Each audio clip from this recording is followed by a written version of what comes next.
أنا اسمي خالد عز الدين معوض، عضو بالحزب المصري الديمقراطي الاجتماعي.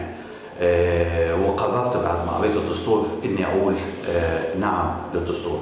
نعم للدستور لأنه أعطى للمواطن، راعى حق المواطن في الصحة، وادى 3% من إجمالي الناتج القومي لمصر.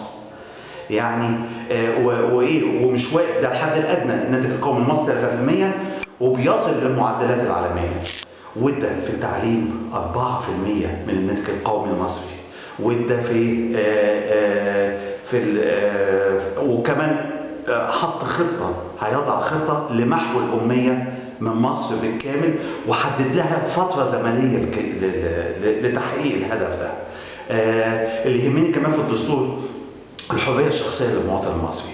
أعطى حق المواطن المصري في حريته الشخصية، يعني ما حدش يقدر يتجسس عليه إلا بإذن من النيابة، ولا حد يقدر يشوف الإيميلز بتاعته ولا البريد ولا يتجسس على التليفون. حاجة كمان وديت برد بيها على الناس اللي بتتكلم على رجوع الدولة القمعية أيام مبارك ورجوع والشرطة والآخره. الدستور حمى المواطن المصري من القمع، وحماه من انه ممنوع انه يتفتش، ممنوع انه يتحبس، ممنوع انه يتهان، وممنوع انه يتقبض عليه الا باذن من النيابه، او اذا كان متلبسا بجريمه، طبعا ده شيء مفروغ منه.